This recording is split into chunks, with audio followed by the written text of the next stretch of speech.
MST CET 2023 11 में shift second chemistry paper. Question number 1, identify the reagent R use in the following reaction. तो reaction में क्या दिया है, C6H5COCl that is benzoyl chloride, it gives C6H5CHO that is benzaldehyde. यानी benzoyl chloride से क्या मिलता है, बेंजाल्डिहाइड। इसका मतलब असील क्लोराइड से हमको अल्डिहाइड मिलता है, तो इस रिएक्शन को रोसेनमंड रिडक्शन कहते हैं। तो रोसेनमंड रिडक्शन क्या है, acyl chloride is reduce to corresponding aldehyde by hydrogen using corn palladium catalyst poisons with barium sulphate. This reaction is called as Rosenmund reduction. दिया हुआ रिएक्शन रोसेनमंड है, इसमें बेंजोइल क्लोराइड से बेंजाल्डिहाइड मिलता है। देयरफॉर आर क्या रहेगा, रिएजेंट क्या रहेगा, H2PD बेरियम सल्फेट। तो अपना आंसर आया B, H2PD BaSO4। Question number 2, which among the following phenols has highest melting point. इनमें से कौन सा फिनॉल है कि जिसका मेल्टिंग पॉइंट सबसे ज़्यादा है। इसका आंसर है पैरानाइट्रोफिनॉल। तो पैरानाइट्रोफिनॉल का मेल्टिंग पॉइंट हाईएस्ट क्यों है, because of intermolecular hydrogen bonding. Intermolecular hydrogen bonding की वजह से पैरानाइट्रोफिनॉल का मेल्टिंग पॉइंट हाईएस्ट है। फिर से देखते हैं, फिनॉल का मेल्टिंग पॉइंट कितना है, 41। पैराक्रेसॉल का मेल्टिंग पॉइंट कितना है, 35। ऑर्थोनाइट्रोफिनॉल का मेल्टिंग पॉइंट कितना है, 45। एंड पैरानाइट्रोफिनॉल का मेल्टिंग पॉइंट कितना है, 114। तो सबसे ज़्यादा मेल्टिंग पॉइंट किसका है, पैरानाइट्रोफिनॉल का। वो किस वजह से है, due to intermolecular hydrogen bonding. तो आंसर आया B, paranitrophenol. Question number 3, identify the element having general electronic configuration NS1 from following. यानी इनमें से कौन सा एलिमेंट है कि जिसका इलेक्ट्रॉनिक कॉन्फ़िगरेशन NS1 है। तो NS1 कॉन्फ़िगरेशन किसका रहेगा, जिसका ग्रुप 1 है उसका। तो इन चारों में से ग्रुप 1 किसका है, फ्रांसियम Fr। तो Fr ग्रुप 1 एलिमेंट है, इसलिए इसका इलेक्ट्रॉनिक कॉन्फ़िगरेशन NS1 है, इसलिए आंसर आया D, Fr। Question number 4, which of the following enzyme is found in saliva. यानी सलाइवा में कौन सा एंजाइम मिलता है। इसका आंसर सिंपल है, सलाइवा में अमाइलेज मिलता है। अपना आंसर आया ए, अमाइलेज, जो सलाइवा में मिलता है। Question number 5, which from following molecule exhibit lowest thermal stability. यानी इनमें से कौन सा मॉलिक्यूल है कि जिसकी थर्मल स्टेबिलिटी सबसे कम है। Thermal stability of hydrides of group 16 element decreases from H2O to H2TE। कैसे डिक्रीज होती है, फ्रॉम H2O टू H2TE। फिर से देखते हैं, decreasing order of thermal stability सबसे ज़्यादा किसकी रहती है, H2O, उससे कम H2S, उससे कम H2AC और सबसे कम H2TE। तो अपना आंसर आया H2TE। तो आंसर आया B, H2TE। Question number 6, the common name of benzene 1,3 diol is dot dot dot. तो बेंजीन 1,3 डायोल को कहते हैं रिसोल्सिनॉल। इसका स्ट्रक्चर हम देखते हैं, इसमें बेंजीन है, बेंजीन के 1 और 3 पोजीशन पे 2 OH है, इसे बेंजीन 1,3 डायोल कहते हैं, जिसे रिसोल्सिनॉल भी कहते हैं। तो अपना आंसर आया बी, रिसोल्सिनॉल।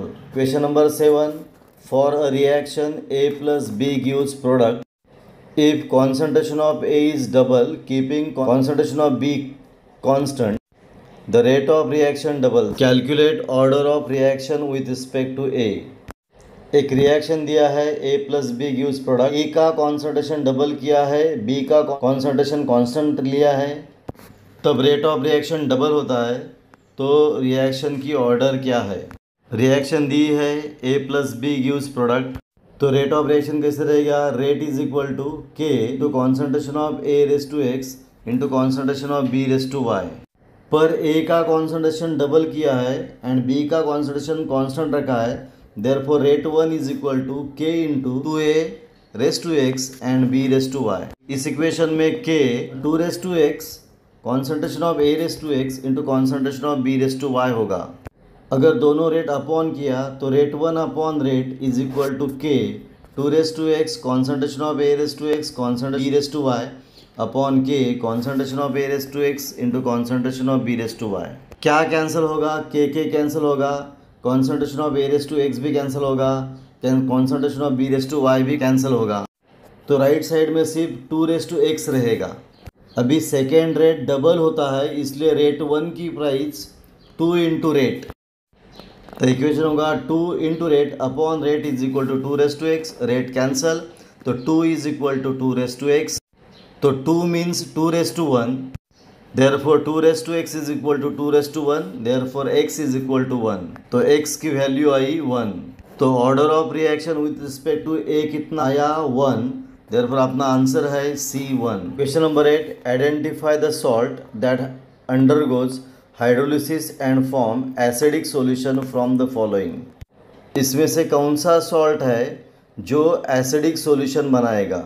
पहले स्ट्रॉन्ग बेस कौन सा है? NaOH and KOH। Weak base कौन सा है? NH4OH। स्ट्रॉन्ग एसिड कौन सा रहता है? HCl, HNO3, H2SO4। Weak acid कौन सा है? CnCO3।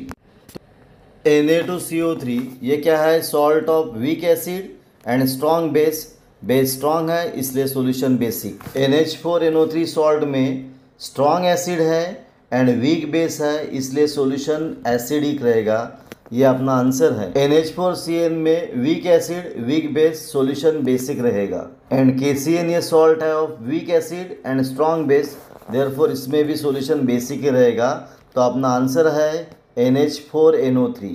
Question number 9, which from following sentence is not correct. इसमें से कौन सा स्टेटमेंट करेक्ट नहीं है? Delta G0 is extensive property, ये करेक्ट स्टेटमेंट है। पहले एक्सटेंसिव प्रॉपर्टी मीन्स क्या? जो प्रॉपर्टी अमाउंट ऑफ सब्सटेंस पे डिपेंड रहता है उसे एक्सटेंसिव प्रॉपर्टी कहते हैं, और जो अमाउंट पे डिपेंड नहीं रहता उसे इंटेंसिव प्रॉपर्टी कहते हैं। Therefore delta G0 is extensive property, जो अमाउंट पर डिपेंड है। Second, E0 cell is intensive property, ये भी ट्रू है, ये भी करेक्ट है। Third, electric work is equal to NFE cell, ये भी स्टेटमेंट बराबर है। एंड डी दिया है for chemical reaction to be spontaneous E0 cell must be negative, ये करेक्ट नहीं है। करेक्ट स्टेटमेंट क्या है? For chemical reaction to be spontaneous E0 cell must be positive, therefore D statement correct नहीं है, तो अपना आंसर आया D. Question number 4, a solution of non-volatile solute is obtained by dissolving 1.5 gram in 30 gram solvent, has boiling point elevation 0.65 Kelvin. Calculate the molar elevation constant if molar mass of solute is 150 gram per mole. पहला solute कितना दिया है? 1.5 gram, therefore W2 is equal to 1.5। Solvent कितना दिया है? 30 gram, therefore W1 is equal to 30। Boiling point elevation कितना दिया है? 0.65 kelvin, that is delta TB is equal to 0.65। Molar mass of solute कितना दिया है? 150, that is M2 is equal to 150। And क्या कैलकुलेट करना है? Molar elevation constant, that is KB calculate करना है। तो अपना फॉर्मूला है M2 is equal to 1000 KB W2 upon delta TB W1। तो क्या कैलकुलेट करना है? KB, therefore KB is equal to M2 into delta TB into W1 upon 1000 into W2। पर M2 कितना है? 150, डेल्टा TB कितना है? 0.65, W1 कितना है? 30 अपॉन 1000 इंटू W2 कितना है? 1.5। KB कितना आएगा? 150 into 0.65 into 30 upon 1000 into 1.5, and इसका आंसर आता है 1.95 केल्विन kg पर मोल। तो KB कितना आया? 1.95 केल्विन kg पर मोल।